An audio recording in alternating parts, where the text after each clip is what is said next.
ये बहुत सूक्ष्म विषय है। एक महात्मा पधार रहे थे तो वृक्ष के नीचे लेटे थे, ऊपर आम का फल था। पके हुए आम के फल में दृष्टि चली गई, अंतिम समय उसी में कीड़ा बनकर आम के पेड़ में आए। शिष्य समर्थ थे, उनको ध्यान के द्वारा जब पता चला तो उन्होंने फिर भजन बल से अपने गुरु जी का उद्धार किया। कई बार ऐसा देखा गया है कि शिष्य के द्वारा गुरु को भगवत साक्षात्कार होता है।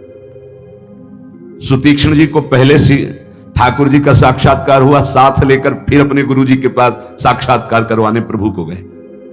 बड़ी महिमा है भजन की। गुरु प्रदत्त भजन से बड़ी सामर्थ्य शिष्यों में जागृत हो जाती है। विश्वास करो, विश्वास करो, बाबा 2 बार कह रहे हैं। जो कह रहे हैं उस पर विश्वास करो, कोई वासना मत रहने दो। ढूंढ ढूंढ करके वासना को नष्ट कर दो। तुमसे ना नष्ट होती हो तो गुरुजनों के सामने रख दो, प्रभु के सामने रख दो। प्रभु इस वासना को नष्ट कर दो। देख लो, भंडारे की वासना ने सांप बना दिया, मृग की वासना ने मृग बना दिया, हिरन बना दिया। हमारी इतनी वासना है, हमारा क्या होगा? कभी विचार किया है अंदर बैठ के? कितनी बाजार लगी वासना की। ये सब वासनाएं कट जाएंगी यदि एक सूत्र रख लो, श्री जी की इच्छा। ऐसा करेंगे, हाँ, श्री जी की इच्छा से, अंदर से ऐसा, हाँ, प्रियाजू की जैसी इच्छा। वो तुम्हें बांध ही नहीं पाएगी कोई वासना, क्योंकि प्रियाजू प्रधान हो गई है। उपासक प्रभु को भूल जाता है। जब कोई वासना होती तो अपना ऐसा अंधकार पैदा करती है कि प्रभु को भूल जाता है। जैसे भरत जी भूल गए, जिन प्रभु के स्मरण में बाधा ना पड़ जाए, राज रानी, राजपुत्र और राज्य का त्याग कर दिया। वही हिरन की बाधा को कैसे स्वीकार कर लिया कि प्रभु का विस्मरण हो रहा है, प्रभु की सेवा छूट रही हो, हिरन के दुलार में घूम रहे हैं, हिरन बनना पड़ा। बहुत सावधान। अगर हम सब सावधानी पूर्वक उपासना करें तो इसी जन्म में हम जीवन मुक्त हो जाएं। गुरुदेव, इष्ट, इष्ट का मंत्र और माला, ये साधना की 4 विशिष्ट पद हैं। गुरुदेव, इष्टदेव, इष्ट मंत्र और जिससे माला, जिससे मंत्र जपते हैं, इनमें एक भी नहीं बदलना चाहिए, बहुत जल्दी सिद्ध हो जाएगा। माला ऐसे नहीं कि गंदी हो गई फेंक दी, दूसरी नई माला ले ली, टूट गई वो से, या माला की थैली, दोनों। एक उपासक के पास फटी हुई बहुत मलिन थैली थी, हमने कहा बदल दो ना। नहीं, गुरु प्रदत्त है, ये आजीवन चलेगी। ऐसे बहुत जल से धो देंगे, यमुना जी में धो देंगे, बदल तो नहीं सकते, आजीवन के लिए। अच्छा लगा, ठीक है, गुरु प्रदत्त है, इसे बदल नहीं सकते। माला झोली, यहां रोज नई चमकती हुई। देखो, ध्यान दीजिए, गुरु, इष्ट, इष्ट मंत्र और माला, ये चारों बहुत जल्दी परिपक्व अवस्था प्रदान करती है। इनमें से एक भी यदि बदला जाए तो व्यभिचार दोष उत्पन्न हो जाएगा। गुरु, इष्टदेव, इष्ट मंत्र, मंत्र जपने की माला और माला झोली सहित, इसे खिलवाड़ ना समझे। यदि तुम किसी की माला चुरा लेते हो तो कभी तुम्हें उसके जपे हुए का फल नहीं मिलेगा। और यदि तुम्हारी माला कोई गिर जाए, भूल जाए, कोई चुरा ले, तो तुम्हारे आधे भजन का प्रभाव निष्फल कर दिया जाएगा। ये न्यायाधीश बोल रहे हैं। माला प्राणों से भी अधिक प्यारी रखी जाती है। ऐसे नहीं कि जहां मन आया वहां रख दिया, नहीं, सदैव अपनी छाती से माला लगा के रखी जाती है। अगर कोई बात करनी, कोई सेवा करनी, तो माला को यहां ऐसे रख लिया, गले में डाल लिया कि नहीं। अब कुछ लोग ऐसे नहीं रखी जाती। अगर माला रखना भी है तो उसके नीचे आसन होना चाहिए, उससे मंत्र जपते, खिलवाड़ नहीं। यदि चोरी चली गई तो भी आपका आधा भजन निष्फल हो जाएगा। और चुराने वाले को कभी भी जितना जप करेगा उसका फल नहीं मिलेगा। किसी की माला से जप नहीं करना चाहिए। मिली हुई माला को जहां मिले वहां सम्मान से टांग दो, कभी लौटेगा वो तो ले लेगा। कभी माला पड़ी हुई उठाना नहीं चाहिए, लेना नहीं चाहिए, उससे कुछ लाभ आपको मिलेगा नहीं। अगर यहां माला पड़ी है तो यही टांग दो, जिसकी माला है, अगर वो वापस आएगा तो वहां मिल जाएगी उसको। कभी आप किसी की माला से जप न करें। जो किसी की माला चुरा लेता है उसकी कभी आध्यात्मिक उन्नति उससे नहीं हो सकती। माला, झोली, इष्ट मंत्र, गुरुदेव और इष्ट देव आजीवन एक ही रखे, बदलाव न करे। यावत जीवन इन चारों को एक रखे, गुरुदेव, इष्ट देव, इष्ट मंत्र, इष्ट माला, उपासक बहुत जल्दी परिपक्व अवस्था को प्राप्त हो जाएगा। ये बातें बड़ी गूढ़ हैं, ये आध्यात्मिक सत्संग इसलिए आपको सुनने को मिल रही। कर्म 4 प्रकार के होते हैं। एक कर्म जिनसे यहां भी सुख मिले और परलोक में सुख मिले, जैसे हम यहां किसी भूखे को भोजन पवा देते हैं तो हमारी संपत्ति भी बढ़ेगी और परलोक में इसके पुण्य का बड़ा लाभ प्राप्त होगा। यहां हम ऐसी कुछ अपने धन से व्यवस्था करते हैं जिससे भजन करने वाले संतों को सुख मिले, जो सतमार्ग में चल रहे हैं उनकी वास की व्यवस्था, वस्त्र की व्यवस्था, भोजन की व्यवस्था, यहां भी तुम्हारे ऐश्वर्य बढ़ेगा और परलोक में भी भगवत कृपा प्राप्त होगी। औषधालय खोल देना, प्याऊ खोल देना, ऐसी व्यवस्था कर देना जिनकी व्यवस्थाएं नहीं हैं, उनको वस्त्र है, भोजन है, औषधि है, इस तरह की, तो यहां भी सुख और परलोक में भी सुख। पर ध्यान रहे, पोस्टर बैनर नहीं होना चाहिए। अगर आपने कहीं छपवा दिया या अपनी जबान से कह दिया तो उसका प्रभाव क्षीण हो जाता है, ये लोग समझते नहीं। आपने वृंदावन आए, 100 संतों को भोजन पवाया, इसके बाद पूरे गांव में 4-4 जगह बैठ के, कि वृंदावन गए थे, 100-2 संतों को ऐसा पवाया, संत भी कह रहे थे कि वाह भाई, और 100-100 रुपया भेंट दी। वो बड़ाई जो आप झोंक रहे हो ना, सब खाली हो रहे हो आप। चुप। ये लोग कुछ ऐसे देहाभिमानी होते हैं कि एक पंखा भी टंगवाएंगे ना तो पंखा की हर पंखुड़ी में जिला अमुक, बाबा का नाम, दादी का नाम और ये नाम और वो अपना नाम, पूरा पता, फोन नंबर सहित पंखा में ऐसे देखे गए। कुछ भी करना है ये सब, तुम्हें अपने नाम की चिंता है या संतों की सेवा की चिंता हुई? तो ये ध्यान रखो, जिनमें यहां भी सुख मिले और परलोक में सुख मिले उसे सत्कर्म कहते हैं। सत्कर्म गुप्त होना चाहिए, पर अभिमान गुप्त होने नहीं देगा, पक्का। वो चाहे दीवाल से कहेगा जरूर। ये अंदर देख लेना, फूलन आएगी, कहना कुछ तो ऐसा कि बाद में संत पाएंगे, पहले ही परिक्रमा मार्ग में बोर्ड लग जाता है, आज यहां 100 संत सेवा और अमुक जिले के अमुक अमुक अमुक ऐसे। तब ये लगता है कि कैसे तुम नादान बच्चे हो, तुम्हें इतना बड़ा सौभाग्य सुकृत का मिला था, इतना महान सत्कर्म हो, तुमने सब मिटिया मेट कर दिया। और उनको लगता है कि सत्कर्म का फल यही है। 100 रुपया के अगर फूल डालने हैं तो फिर 100 लोगों को तो पता चलना चाहिए कि वीडियो में कि हम ही फूल डाल रहे थे। बड़ा हम का खेल चालू है। ये कर्म तभी परलोक में आपको मिलेगा जब यहां आप गुप्त रखें। देखा आपने गुप्त कैसे कमाई की जाती है। बहुत बड़ी यज्ञ की थी, मैदा फैक्ट्री के मालिक थे। जब वो आते थे कानपुर में गुरु आश्रम में संत दर्शन के लिए, तो 20 गाड़ियां उनके साथ होती थी, आधा किलोमीटर पहले ही रुक करके नंगे पैर पैदल आते थे। जब वो यज्ञ करवाए तो एक हाथ में झाड़ू सोनी और एक में डलिया, और जो ऐसे खा पी के दोना पत्तल फेंक देते वो उठाते। कहीं कोई पोस्टर नहीं, कहीं और इतनी दिव्य, सब खान पान सामग्री सब ऐसी, और वो केवल चेक करते थे अपने कार्यकर्ताओं का, झाड़ू लिए हुए वो लिए। कोई जैसे पूछता यज्ञ कौन करवा रहा था, बोले हमको तो यहाँ दोना पत्तल फेंकने की सेवा मिली, हमें तो पता नहीं। कोई जान नहीं पाया कौन करवा रहा है, अपने लोग इसलिए जानते थे कि प्रेरणा से हो रही थी। ऐसे सत्कर्म की कोई जान ही नहीं पाया कि किसने करवाई यज्ञ। और इतना बड़ा कानपुर महानगर जहां लाखों लोग खाते पीते, उनके पास कोई कमी नहीं, कहीं भी कोई अभिमान का लेश मात्र नहीं।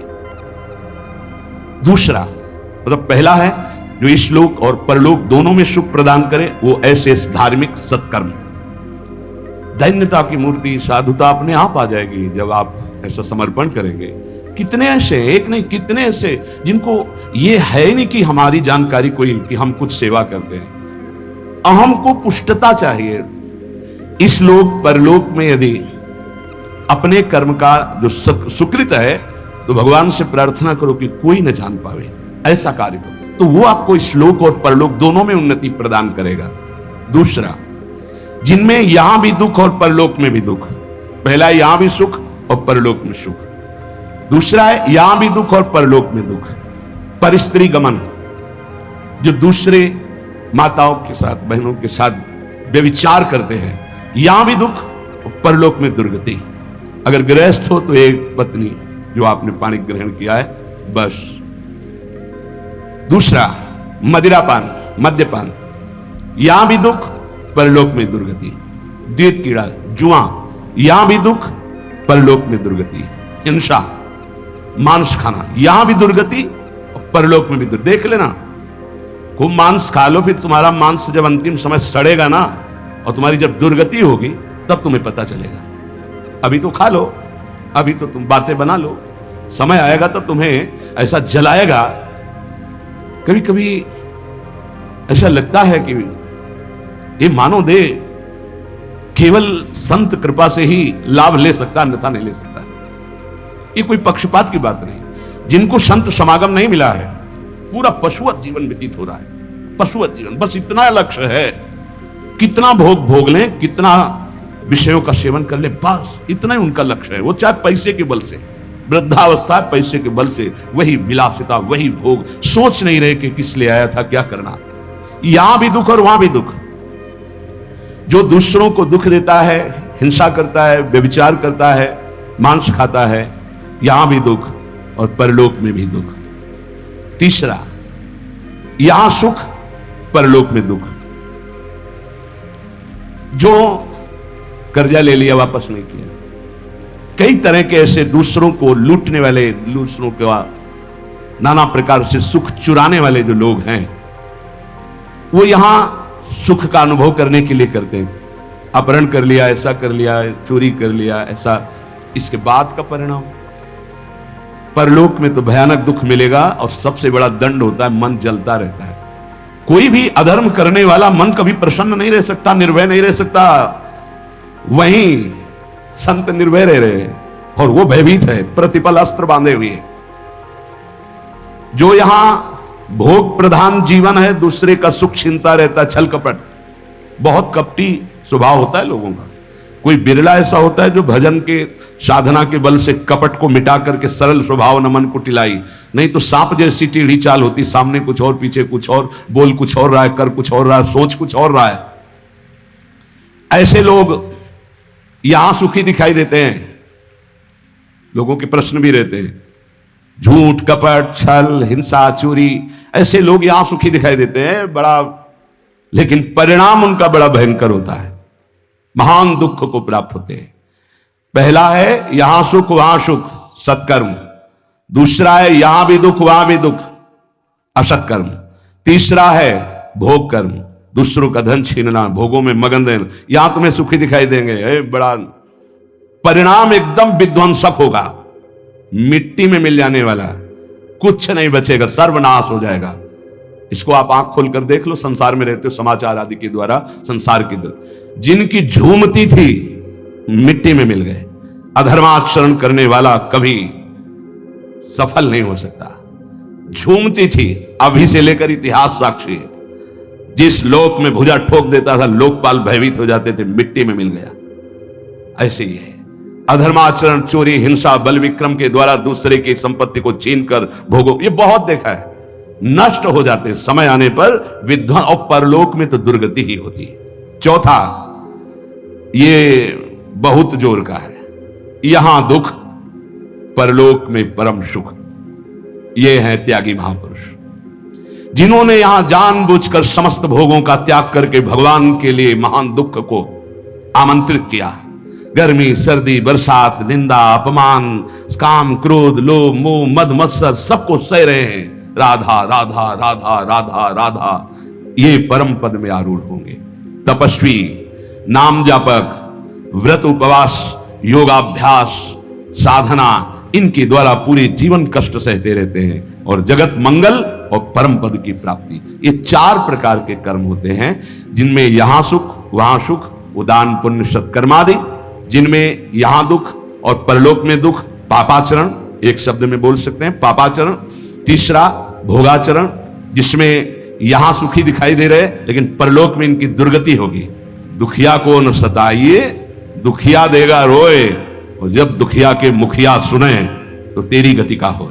किसी को कमजोर समझकर आप फंसा दिए या कष्ट दे दिए या मार दिए, आप पदवी पे पहुंच गए, तो परम पदवी वाला जब दृष्टि डालेगा तो तुम्हारी धज्जियां उड़ जाएंगी। ये बहुत होश में, जो शब्द दूसरे के हृदय में चोट पहुंचाकर परम पद में पहुंचा दे, वही साधु के शब्द होते हैं। उठो, जागो, भूल मत करो। अगर यहां तुम सुखी होने के लिए अधर्माचरण से धन ले लेते हो, चाहे जो हो, तो परिणाम में तुम्हें बड़ा भयंकर दुख भोगना पड़ेगा।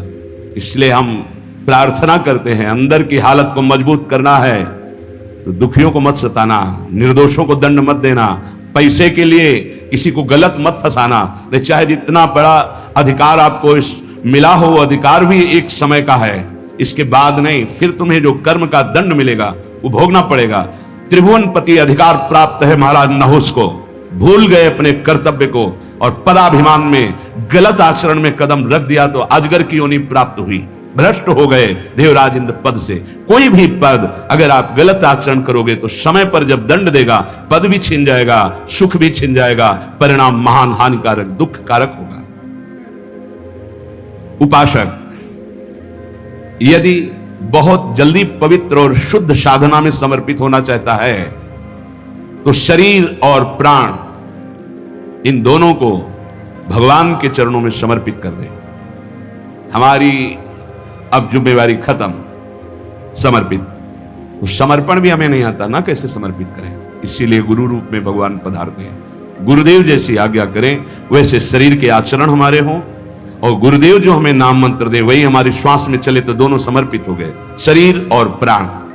जब कोई शरीर और प्राण भगवान को अर्पित कर देता है उसे आत्मनिवेदन भक्ति कहते हैं, और आत्मनिवेदन भक्तिवान ही परम पद को प्राप्त होता है, परम रस को प्राप्त होता है। पाई रस भक्ति गुण जुग जुग जग दुर्लभ भव इंद्रादि विधि। ये रस भक्ति तभी प्रकट होती है जब शरीर और प्राण अपने आराध्य देव को समर्पित हो जाते हैं। उपासक जैसे भगवान सच्चिदानंद में है, ऐसे उपासक का भी सच्चिदानंद में स्वरूप होता है। एक बार सत्संग में कहा था कि भगवान नारायण भी तुम बन सकते हो, तो किसी ने कहा था मनुष्य नारायण कैसे बन सकता है। देखो सीढ़ी है, नारायण नर बन सकते हैं ना, सीढ़ी बन गई, उतर गए ना, उसी सीढ़ी में चढ़ जाओ तो नर नारायण बन जाएगा। कैसे प्रमाण? गीध देह तजी धरि हरि रूपा।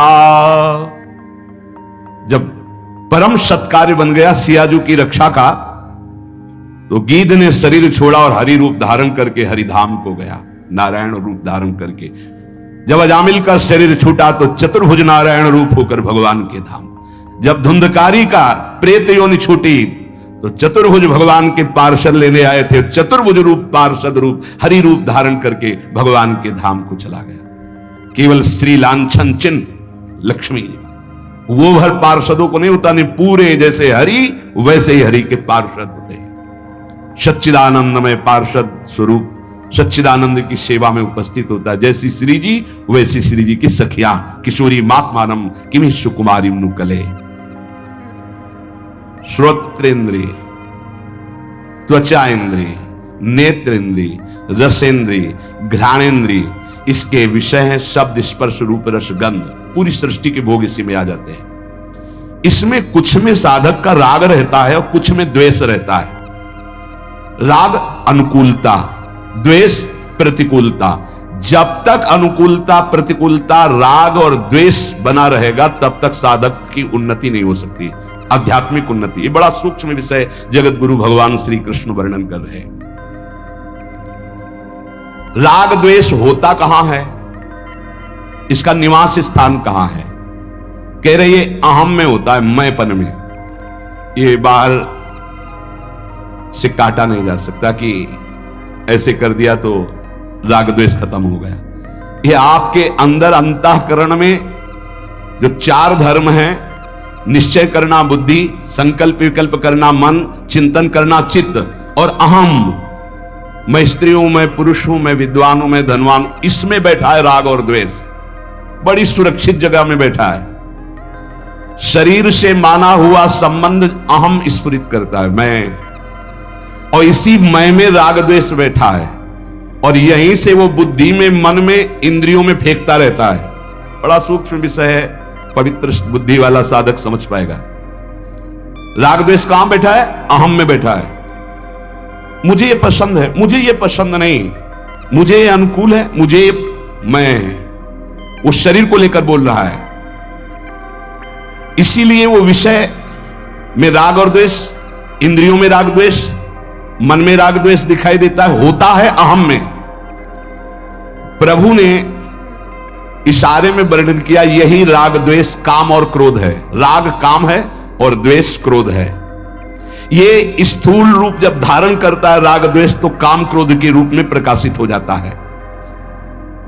ये साधक का सर्वस्व अपहरण करने वाला है, राग और द्वेष, काम और क्रोध।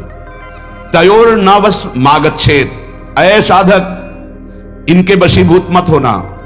ये परिपंथी न हो, तुम्हारे अध्यात्म मार्ग के लुटेरे हैं, तुम्हारा सब कुछ खाली कर देंगे। काम और क्रोध, जिन्हें राग और द्वेष कहते हैं। बहुत जोर की बात है, बहुत जोर का राग होता है, पूरे जीवन की साधना की बाजी हार जाएगा, ऐसा राग होता है। राग ही द्वेष का रूप धारण करता है, द्वेष की कोई सत्ता नहीं। जैसे काम ही क्रोध का रूप धारण करता है, कामा संजायते क्रोधा। जब राग द्वेष की वृत्ति उत्पन्न हो तो साधक निराश ना होवे, अपितु बहुत सावधान हो जाए, उदास ना होए, निराश ना। देखो ये जुआरी का सा खेल है, जय बार जुआरी हारता है तय बार उसकी जिद और बढ़ती है। शायद अब की जीत जाऊं, अब की जीत जाऊं, ऐसे ही साधना में होता है। ऐसा नहीं कि एक बार में ही जीत गया, कई बार साधक दांव हार जाता है, अच्छे अच्छे खिलाड़ी हार जाते हैं। बहुत गंभीरता से समझना, निराशा नहीं आनी चाहिए, नहीं तो फिर असली में हार जाएंगे हम। कई बार ऐसा होता है जीवन में, कई जगह राग हरवा देता है, हमको फिसला देता है, फिर एकदम सावधान हो।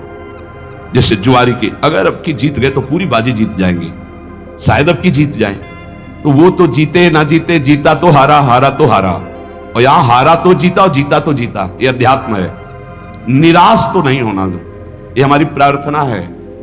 साधक कभी निराश ना हो कि अब क्या होगा, अब तो मैं हार गया। कुछ नहीं हारे, एक नया अनुभव मिला हारने से। जानबूझ के मत हारना, अनुभव नहीं मिलेगा। फिर अगर फिसल गए हो तो अनुभव मिलेगा। कहां से फिसला, क्यों फिसला, आगे बढ़ूं, निराशा नहीं। और आध्यात्मिक ऐसा है कि जैसे जल में ऐसे मारा तो गड्ढा दिखाई दिया, हाथ हटा लिया, पूरा बराबर हो गया। समझ रहे, फिसल गए तो लगा हानि हो गई, लेकिन अध्यात्म में फिर संभल करके चले तो बिल्कुल बराबर हो गया, कोई हानि नहीं हुई, बड़ा मंगल हो जाएगा। निराशा तो उपासक को करनी नहीं, ये ध्यान प्रार्थना हमारी मान लीजिए, नहीं तो आप परमार्थ से हार जाएंगे।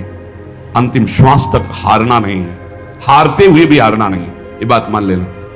मैं हर बार कमर कसूंगा, आपकी शायद जीत जाऊं, आपकी शायद जीत जाओगे, निकल जाओगे। बहुत ध्यान देने का विषय वर्णन हो रहा है, यही हमारी आध्यात्मिक उन्नति मारी जाती है।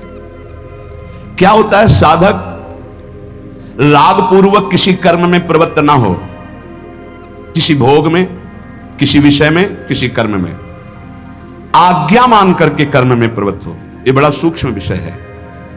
साधक की कर्मों में प्रवृत्ति या निवृत्ति अपनी रुचि से नहीं होती। मुझे अच्छा लगता है इसलिए करता हूं, मुझे अच्छा नहीं लगा इसलिए छोड़ दिया, नहीं। वो आज्ञा पर करता है, आज्ञा पर त्याग करता है, इसलिए उसका करना राग पूर्वक नहीं और त्याग करना द्वेष पूर्वक नहीं है। वो आज्ञा पे चलता है, साधक है। शास्त्र आज्ञा, गुरु आज्ञा। ध्यान दीजिए, हमारा हर कार्य अब जो ही कहां करें हम सोई आयस लिए चले निज दासी। राग द्वेष की सत्ता ही नहीं रह जाएगी। हमारा जो कार्य होता है वो शास्त्र आज्ञा, गुरु आज्ञा से होता है। अगर हम किसी कार्य में प्रवृत्त होते हैं तो आज्ञा, कर्तव्य।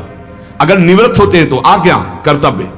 हमारा कर्तव्य ये नहीं करना चाहिए, शास्त्र आज्ञा, गुरु आज्ञा, इसलिए हम नहीं करते। द्वेष पूर्वक त्याग नहीं, राग पूर्वक ग्रहण नहीं। जब राग द्वेष पूर्वक क्रिया की जाती है तो उसका फल उत्पन्न होता है, और राग द्वेष का फल पतन के सिवा और कुछ नहीं होता, पतन। जब साधक संसार से अलग होकर भजन मार्ग में अध्यात्म की उन्नति प्राप्त करने की चेष्टा करता है, बहुत सुंदर बात कह रहे हैं, उसी समय उसके हृदय में बड़ी बुरी बुरी स्फुरणाएं प्रकट होती है। सब साधक सावधानी से सुने। जब साधक संसार का त्याग करके सच्चिदानंद की प्राप्ति के लिए भजन में लगता है तो उसके हृदय में, अंतःकरण में बड़ी बुरी बुरी स्फुरणाएं प्रकट होती है। साधक घबरा जाता है। भगवान यहां आश्वासन दे रहे हैं साधक को, स्फुरणाओं से घबराना नहीं। इन स्फुरणाओं की सत्ता नहीं है कि तुम्हारा कुछ भी बिगाड़ सके। ये उत्पन्न हो रही हैं, जो थी पहले अब नष्ट हो रही प्रकट हो करके। सिद्धांत है ये नष्ट हो रही है क्योंकि तुम भजन परायण हो, पर चूक अच्छे से हो जाती, कोई समझ नहीं पाता नष्ट हो रही, वो उसी में तन्मय होकर नई क्रियाएं कर बैठता है, राग बन गया, संस्कार बन गया, यही चूक हो जाती। ध्यान देना, जब हम साधन भजन पे, तो हमारे अंदर गंदी गंदी स्फुरणाएं जो जन्म जन्मांतर की, अब हम उनको ये नहीं समझ पाते कि ये नष्ट हो रही। हमारे अंदर काम आ रहा है, हमारे अंदर क्रोध आ रहा है, हमारे अंदर भोग आ रहा है, भोग की बातें आ रही, पुरानी बातें आ रही, आ नहीं रही, वो नष्ट हो रही। अगर आप उनमें तन्मय होकर नवीन क्रिया कर बैठे तो संस्कार बन गया, मिटने की जगह बन गया, अब पतन अवश्यंभावी। अतः उपासक स्फुरणाओं को देखकर घबराए नहीं, आ नहीं रही, ये जा रही है। संसार का जब आप भोग करते थे तो स्फुरणाएं आ रही थी, तुम जान नहीं पाए, वो इकट्ठा हो रही थी। जब तुम संसार से मुक्त होने के लिए भजन शुरू किए तो अब वो जाएंगी, निकलेंगी, वो निकल रही स्फुरणाएं। अब भजन के बल से स्फुरणाएं खाली हो रही हैं। तुम स्फुरणाओं में चिपकना मत, पकड़ना मत, उन स्फुरणाओं के अनुसार संकल्प करके क्रियाएं मत करना, वो निकल रही है। साधक को चाहे अच्छी स्फुरणा हो या बुरी स्फुरणा, बिल्कुल न राग करना न द्वेष, दृष्टा मात्र बने रहना है। भजन क्या आ रहा है बस देखते चले जाओ। जैसे हम रास्ते में चल रहे हैं, बोर्ड में लिखा है ऐसा ऐसा ऐसा, तो पढ़ लिया, चल दिया, कोई मतलब तो है नहीं, तो हम ऐसे पढ़ रहे हैं अंतःकरण में, ये आई बुरी स्फुरणा, ये अच्छी स्फुरणा आई। ना हमको डरना है, न घबराना है, और न चिपकना है, न अच्छी स्फुरणा में न बुरी स्फुरणा में। क्या हुआ? राग द्वेष दोनों मिटते चले जा रहे हैं, क्योंकि अच्छी स्फुरणा राग की है और बुरी स्फुरणा द्वेष की वृत्ति पैदा करेगी। अभी जो हमारा हो रहा है राग द्वेष से नहीं हो रहा, गुरु आज्ञा से साधना हो रही है। सावधानी पूर्वक यदि तटस्थ माने दृष्टा बन करके इन स्फुरणाओं की उपेक्षा कर दे तो राग द्वेष रहेगा ही नहीं। राग द्वेष के वशीभूत होकर संसार के सब प्राणी कर्म कर रहे हैं। राग द्वेष पुष्ट होता है तो प्रकृति उसका स्वभाव अशुद्ध कर देती है। अशुद्ध स्वभाव होने के कारण वो भोग प्रधान बन जाता है। जिसकी प्रकृति राग द्वेष रहित होती है उसका स्वभाव शुद्ध हो जाता है। शुद्ध स्वभाव होने पर योग हो जाता है प्रभु से, अशुद्ध स्वभाव होने पर भोग बनता है प्रकृति का, संसार का। क्या सुंदर सिद्धांत भगवान वर्णन कर रहे हैं। साधक संपूर्ण कर्मों को अपने भली भांति भगवत अर्पण कर दे तो उन कर्मों का फल होगा भगवत प्राप्ति। राग द्वेष मिट जाएंगे। राग द्वेष के मिटाने के इच्छुक साधक के लिए शास्त्र प्रमाण कर्म करना अत्यंत आवश्यक है। जैसा आदेश हम वैसा कर रहे हैं, हमारा कोई राग नहीं, आदेश के अनुसार कर रहे हैं, गुरु आज्ञा शास्त्र आज्ञा। राग द्वेष से सर्वथा रहित जो महापुरुष हैं उनका अंतःकरण शुद्ध निर्मल होता है कि वो वेद पढ़े हो या ना पढ़े हो, उनके हर वचन वेद प्रमाणित शब्द निकलते हैं। शताम ही संदेह पदेषु वस्तिषु प्रमाणम अंतःकरण प्रवत्तयः। सत्पुरुषों का अंतःकरण इतना पवित्र हो जाता है कि उनकी वाणी वेद प्रमाण मानी जाती है। जैसे किसी भी विषय में संशय है, उस महापुरुष से पूछ ले और वो कह दे हाँ ठीक है ऐसा, अब कोई भय नहीं, वैसा ही होगा जैसा वो बोल रहे हैं। सताम ही संदेह पदेषु वस्तिषु प्रमाणम अंतःकरण प्रवत्तयः। उनका अंतःकरण राग द्वेष से रहित परम शुद्ध है, वो जो बोलेंगे वही शास्त्र प्रमाण होगा। महापुरुषों का अंतःकरण इतना शुद्ध निर्मल होता है कि स्वतः वेदों का भावार्थ उनके हृदय में प्रकट हो जाता है। वो जो बोलते हैं आप वेद से प्रमाणित कर लीजिए, वो मिलेगा कहीं ना कहीं लिखा। स्वामी शरणानंद जी से कहा कि ये तो हमने कहीं नहीं पढ़ा जो आप कह रहे हो, तो बोले लिख लो, नया वेद लिख लो, जो हम कह रहे हैं वो लिख लो। तो इतनी ठसक से कैसे बोल रहे थे? क्योंकि अंतःकरण भगवदाकार है, तो कह रहे लिख लो, नए ग्रंथ को लिख लो, जो हम बोल रहे हैं वो लिख लो। तुम्हारी पहुंच नहीं तो पहले से सब लिखा हुआ है, उसको मिला लेना। जो महापुरुष राग द्वेष रहित, उसके अंतःकरण में शास्त्र अनुकूल ही बात निकलेगी। राग द्वेष का सर्वथा अभाव होने के लिए जो साधक राग द्वेष मिटाना चाहता है उसे किसी महापुरुष का आश्रय लेना पड़ेगा, क्योंकि शास्त्र को हम नहीं समझते कि हमारे लिए कब कहां कैसी आज्ञा है। वो महापुरुष ठीक वही आज्ञा करेंगे जिससे हमारा मंगल होगा। जब हम किसी महापुरुष का आश्रय लेते हैं, उनकी आज्ञा के अनुसार हम साधन व्यवहार सब करते हैं, तो हमारा स्वभाव शुद्ध हो जाता है, स्वभाव शुद्ध हो जाता है।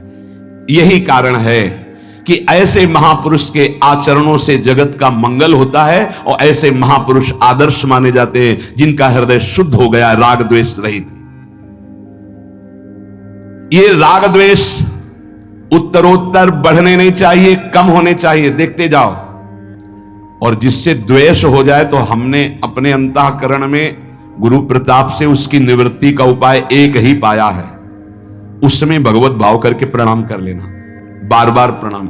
उसकी याद जब आवे, हृदय जले तो प्रणाम कर लो, वो सामने आवे तो प्रणाम कर लो, तो द्वेष मिट जाएगा। जैसे हम किसी से द्वेष नहीं करते पर बार बार हमसे द्वेष कर रहा है, तो हमको लगने लगता है कि हमसे द्वेष क्यों कर रहा है, तो हमारे अंदर भी द्वेष जागृत हो जाता है। अब उससे बचने के लिए अगर उपाय नहीं किया तो द्वेष पक्का हो जाएगा। द्वेष पक्का हो जाएगा तो उसकी निंदा होने लगेगी, उससे झगड़ा होने लगेगा, उसकी बुराइयां शुरू, कूड़ा करकट हो गया, सब उपासना में कूड़ा करकट हो जाए। पहला कार्य, जहां देखे हे पतित पावन प्रभु, मैं आपको समझ नहीं पा रहा, प्रभु आपको प्रणाम है, आपकी ये द्वेष लीला हम नहीं समझ पाए, नाथ आप ही हो, बच जाओगे पक्का। जब कहीं ऐसा हुआ है तो पतितानां पावनेभ्यो वैष्णवेभ्यो नमो नमः, हे प्रभु आपको मैं नहीं समझ पा रहा, आप नाथ बचाओ, आपकी इस द्वेष लीला में मैं न फंस पाऊं, पक्का निकल गए, पक्का। तुम्हारे हृदय से द्वेष चला जाएगा तो उसके हृदय में जो हरि जाने, आपके हृदय में राग द्वेष नहीं होना चाहिए। वास्तव में सेवा केवल भाव से पूर्ण होती है। तुम्हारा जो भाव, अच्छा जैसे तुम्हारे पास धन नहीं, कोई ऐसा तड़प रहा है, तुम उसकी सेवा में उसको दुलार कर रहे हैं, मन में है कि हम इसको सुख पहुंचावें, लेकिन आपके पास सुख सुविधा नहीं, आपकी सेवा बन गई, आपका भाव बन गया, आप राग द्वेष से मुक्त होने की क्षमता वाले महापुरुष बन गए। यहां परमार्थ पद की बात हो रही। वस्तुओं का देना सेवा नहीं है, वस्तुओं को दिया और अभिमान पुष्ट किया इसे सेवा नहीं कहते, ये दुकानदारी है। सेवा का भाव होता है, भाव के साथ जो कुछ तुम्हारी वस्तु है उसको ये मान के, तो दियम वस्तु गोविंदम तुभ्यमेव समर्पय, हे प्रभु आपने दी थी, इस रूप में आकर आपने स्वीकार कर ली, धन्य है प्रभु आपकी बड़ी कृपा। अहम नहीं आया, राग द्वेष मुक्त हुआ। सच्चे सेवक की वृत्ति नाशवान वस्तुओं में जाती ही नहीं है। अंतःकरण में वस्तुओं का महत्व मिटाने के लिए सेवा समर्थ है। जिसकी धरोहर थी उसको दे दिया, ऐसा भला कभी आता है दान देने में? वो कर्म बना, कर्म शुभ कर्म पुण्य बन सकता है, सेवा नहीं। सेवा मेरे राधा वल्लभ लाल आप इस रूप में आपने दिया और आपने लिया, नाथ ये तो आपकी मंगलमय लीला, आपकी वस्तु आपको समर्पित, ये भाव सेवा। स्वाभाविक अगर आप इस सेवा रहस्य को जान जाएंगे तो राग द्वेष से मुक्त हो जाएंगे। सेवा ही परम धर्म है। हृष्य परिपंथिनों, अय परमार्थ के पथिक, इन राग द्वेष लुटेरों से अपनी साधना संपत्ति को बचा लो। राग और द्वेष रूपी लुटेरों से, किसी के शरीर से राग हो जाएगा तो काम पैदा हो जाएगा, किसी के शरीर से द्वेष हो जाएगा तो क्रोध पैदा हो जाएगा, और काम और क्रोध दोनों तुम्हारे भजन को छीन ले जाएंगे, चुरा ले जाएंगे। हर समय खाली हो जाती है जेब, ध्यान रखना।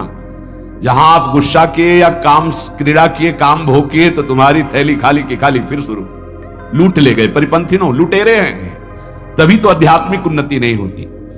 साधक इन लुटेरों की तरफ देख नहीं पाता, इसलिए आध्यात्मिक उन्नति नहीं होती।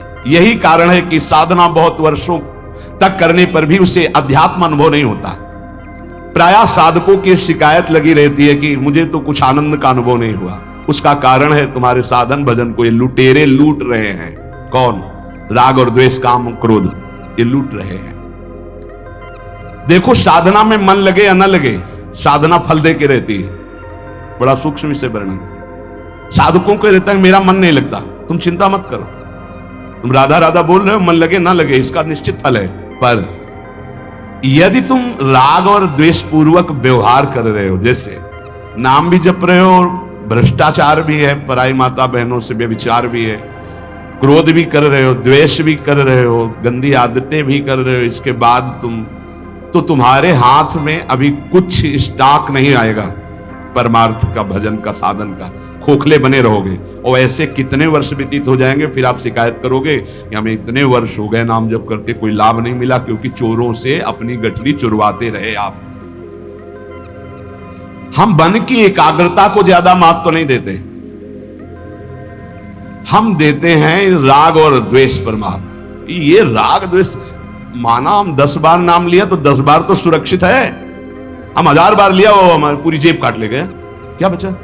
राग द्वेष, काम क्रोध, ये जेब कटुआ है, ठग हैं, ये लूट रहे हैं, परिपंथी नो। ये ऐसे ठग हैं कि इनसे हाथ मिला के जेब कटवाई जाती है। भजन की जेब कोई जबरदस्ती नहीं काट सकता है, ध्यान रखना। इनको इतनी कलाएं आती हैं कि हम इनको छाती से लगाएंगे, आओ दोस्त, और जो ही छाती से लगे तो ही काटे, फिर जलन किया, कुछ अनुभव ही नहीं हो रहा है, क्योंकि बार बार भ्रष्ट माने गिर जाना, बार बार पतित हो जाना, बार बार ये काम क्रोध, बार बार राग द्वेष हमको नष्ट करते रहते हैं। उपासक इसीलिए कहा गया कि जिनका राग द्वेष रहित शुद्ध अंतःकरण है, ऐसे महापुरुषों के अनुशासन में चले। राग द्वेष की स्फुरणा हो तो डरो मत, पर उन दोनों के अनुसार क्रियाएं मत करो। स्फुरणा में साधक पतित होने लगता है कि स्फुरणा आई, अब तो क्या होगा, अब जैसा मन कह रहा वैसा करना पड़ेगा, नहीं करेंगे तो जलेंगे, फिर वैसा कर बैठता है। ये परिपंथिनों, राग द्वेष स्वतः नष्ट होने वाले हैं, तुम चुप रहो। इनकी अंदर स्फुरणा हुई, ये हाहाकार मचा रहे हैं, मचाने दो, तुम राधा राधा राधा राधा राधा, ये नष्ट हो जाएंगे।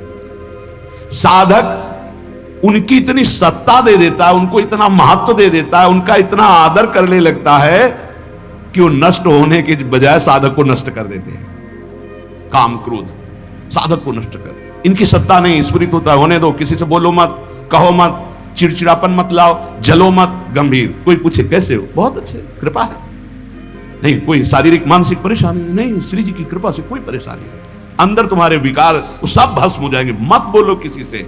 रहीमन मन की मन व्यथा, मन में रखिए गोय, ये सुनिठ लई है लोग सब, बांट न लई है कोई, उनकी सत्ता होती। राग द्वेष स्वतः नष्ट होने वाले हैं, ये ज्यादा देर टिकेंगे नहीं, फुलझरिया की तरह अपना चमत्कार दिखाएंगे, नष्ट हो जाएंगे। साधक इनकी सत्ता दे देता है, इनका आदर करता है, इनका महत्व करता है, और वो साधक को नष्ट कर देते हैं। अगर तुम इनका आदर ना दो, इनका महत्व ना दो, इनकी तरफ मत देखो, ये अपने आप नष्ट हो जाएंगे। सुख दुख का कारण दूसरे को मानने से राग द्वेष पुष्ट होते हैं। सुख देने वाला, देखो मान्यता होती है। वर्षा हुई, एक नाच रहा है और एक रो रहा है बैठे। कौन? किसान नाच रहा है खेती में, बढ़िया बढ़िया वर्षा हुई, और कुम्हार के बर्तन सूख रहे थे, वो सब फैल गए, वो बैठे रो रहा है। वर्षा का क्या है? एक को प्रतिकूल पड़ रही है, एक को अनुकूल पड़ रही। वर्षा तो समतुल है, वो तो बरस रही है।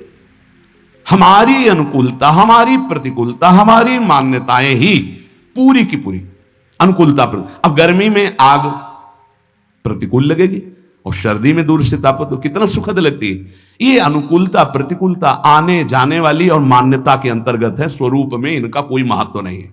तुम स्वरूप हो, देह नहीं हो।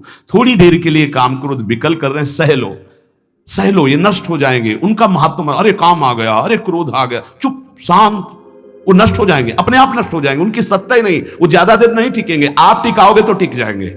आप आसन बिछा कर बैठा लोगे, सत्ता दोगे, सत्ता काम आया, उसी का चिंतन कर रहे हैं, उसी के अनुकूल आचरण करने लगे, उसी की तरह वार्ता व्यवहार करने लगे, भ्रष्ट कर देगा, नष्ट कर देगा। मन बुद्धि राग द्वेष आदि दोष पैदा हो जाए तो कोई दोष की बात नहीं। एक इस प्रसंग को समझ लो, क्रियाएं ना होने पाए, उनकी सत्ता नहीं, अंदर से मान लो नहीं, लूटते रहते हैं, बहुत दूर तक चलते हैं काम क्रोध राग द्वेष। राग द्वेष मन में उत्पन्न हो जाए, काम क्रोध मन में उत्पन्न हो जाए, कोई खतरे की बात नहीं है। उनके अनुसार कोई क्रिया ना होने पावे, क्रिया खतरे की बात है। अंदर ही छुपा लो, भस्म हो जाएगा। जो उपासक उनके वशीभूत होकर क्रिया रूपी दोष कर बैठता है, वो उनके वशीभूत हो जाता है और वो उपासक के अध्यात्म के उत्साह को नष्ट कर देते हैं। जैसे किसी की कड़वी बात, किसी का तिरस्कार, अपमान हमारे प्रति व्यवहार हुआ, अब हमारे अंदर क्रोध आ रहा है, अब हमको बताना भी नहीं, ना उससे ना किसी से। आपको गाली दे रहा था, कैसा, अरे भगवान की लीला है, उसकी बुद्धि, हंस के। अब सामने तो कुछ कह नहीं पाया, पीछे नाश मना रहा है, उसका नाश नहीं होगा, आपका अभी शुरू हो गया, क्योंकि आपका हृदय जल रहा है, हृदय गंदा हो रहा है, हृदय द्वेष से युक्त हो रहा है। बड़ा सावधान। उपासक कभी अपना बल ना माने राग द्वेष हटाने का, गुरु कृपा, भगवत कृपा, और चुपचाप सह जाए और ये सोचे कि देखो हम कृपा से बच गए, उसने गाली दिया, हम सह के निकल गए, ये गुरु कृपा, अरे बड़ी कृपा भगवान की, उत्तर नहीं दिया और हृदय भी नहीं जला, और देखो हमारी निंदा की, बच गए, बसीभूत नहीं हुए। साधक को कभी भी राग द्वेष के बसीभूत होकर क्रिया ना होने पावे, बस इस पर ध्यान देना है, राग द्वेष हृदय में स्फुरित हो, डरना मत। राग द्वेष तुम्हारा कुछ नहीं बिगाड़ सकते यदि क्रिया ना होने पावे। मनोगतान, मन में आए तो कोई बात नहीं, अभी थोड़ी देर आया है, अभी शांत हो जाएगा। श्री भगवान कह रहे हैं यदि आप इन राग द्वेष काम क्रोध रूपी लुटेरों से बच गए तो बहुत जल्दी अध्यात्म आपके हृदय में प्रकाशित हो जाएगा, और जो अध्यात्म मार्ग गुरुदेव ने दिया है उस मार्ग को कभी छोड़े ना। दूसरा कोई आपके पास आकर के बताए कि हम बड़ी सुविधा वाला मार्ग बता रहे हैं, बहुत सुविधा दे रहे हैं, बड़ा सुखद है, बड़ा ऐसा है, और आपके मार्ग में जिसमें चल रहे हो देखो वर्षों हो गए, कुछ अनुभव भी नहीं हुआ और कुछ सुख भी नहीं मिला, आ जाओ हमारी बात पर, तो नहीं मानना चाहिए।